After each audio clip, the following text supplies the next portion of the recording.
নমস্কার, রাধে রাধে। আশা করছি যে যেখান থেকে ভিডিওটি দেখছেন না কেন সবাই অনেক অনেক ভালো আছেন আর সুস্থ আছেন। শিকতাস লাইফস্টাইলের থেকে আমি মুক্তা।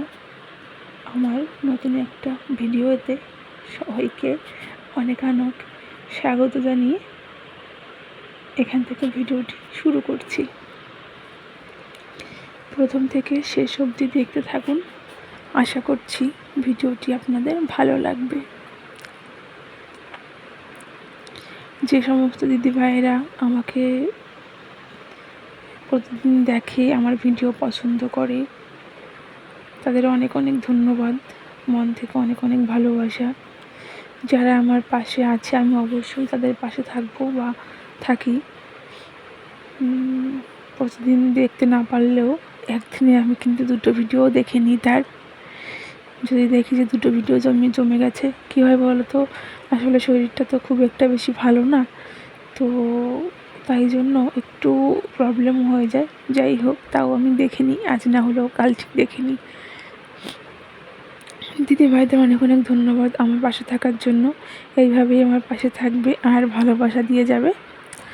আর এখানে দেখো, সকালবেলায় বেলের শরবত করে নিলাম। আমার হাজব্যান্ড বেলের শরবত ভীষণ ভালোবাসে, কিন্তু আমার অতটা ভালো লাগে না বেল খেতে। যাই হোক, আমার বাবা আজকে জীবনে প্রথম স্কুলে গেছিলো। মানে কী বলো তো, ওই যে অঙ্গনারী স্কুলগুলো হয় না, আমাদের বাড়ি থেকে 2 মিনিট হাঁটা পথে। ওখান থেকে কালকে ওই দিদিটা এসে বলে গেছিলো যে কালকে হেলথের লোকজন আসবে, ছেলেকে একটু পাঠিয়ে দিও। উনি গেছিলো ঠাম্মার সঙ্গে, ওই 11টা নাগাদ গেছিলো, গিয়ে জুতো ফেলে চলে যাচ্ছে। ওই ওখান থেকে ডিম ফিম দিয়েছে, খাবার দাবার দিয়েছে। দিদিটা বলে গেছিলো না, গেছিলো না, ও যায় না এখনও। এখনই কি পড়ার সময় হয়েছে নাকি, তাই না? শুরু হয়েই যায়।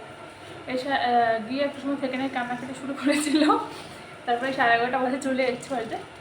এসে দেখছে এক পা জুতো নেই। মা আবার কোনো জুতো আনতে বসে আছে, ওর জল গরম বসিয়েছি, খাবার বসিয়েছি, হলে স্নান করিয়ে দেবো, তারপরে খাবো। এটা হচ্ছে গল্প, জীবনে প্রথম দিন স্কুলে যাওয়ার গল্প এটা, না বাবা? স্কুলে গেছিলে শোনা?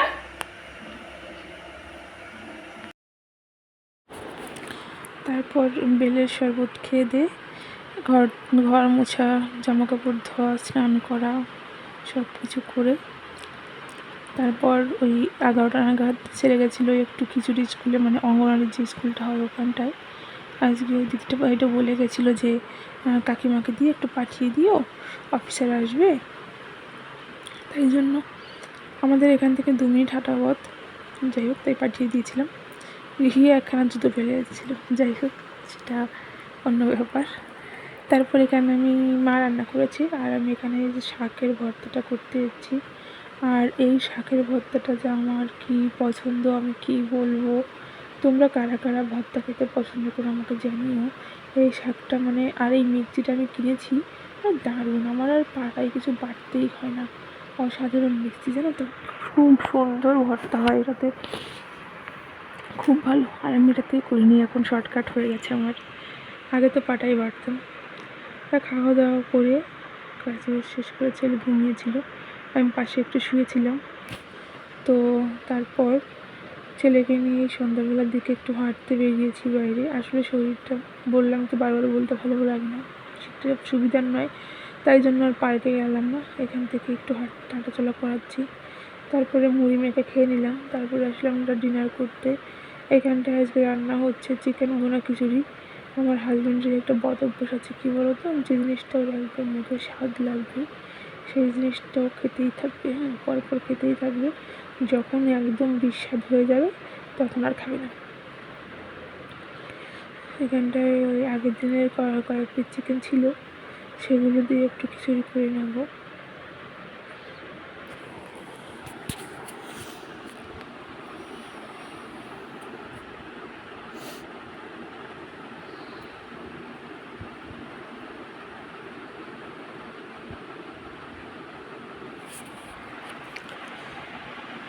মানে এখন আমি সকালবেলায় ভয়েস ওভারটা দিচ্ছি, আমার যে কী কষ্ট হচ্ছে আমি কি বলবো, ভাল লাগছে না আমার।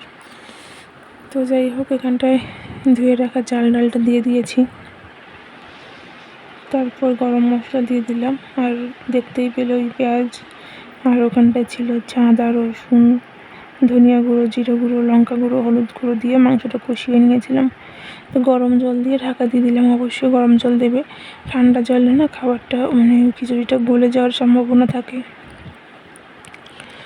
ভুনা খিচুড়ি হলে ব্যাপারটা কিন্তু ঝুরঝুরেই হবে, লটকা খিচুড়ি হবে না। অন্যদিকে শাশুড়ির জন্য রুটি করে নিচ্ছি, উনি তো চিকেন খায় না, মাংস খায় না উনি, তাই জন্য ওনার জন্য রুটি করছি। দেখো, এদিকে আমার খিচুড়িটা হয়ে গেছে, এখন এটাকে আমি দমে বসিয়ে দেবো। শেষে ঘি, বেরেস্তা আর কাঁচা লঙ্কা দিয়ে দমে বসিয়ে দিয়েছি। কেটে নিলাম স্যালাড। তোমরা অবশ্যই কমেন্ট করে জানিও ভিডিওটি তোমাদের কেমন লাগলো, আর যদি ভালো লেগে থাকে অবশ্যই লাইক, কমেন্ট আর সাবস্ক্রাইব করে দিও। ধন্যবাদ পাশে থাকার জন্য। টাটা।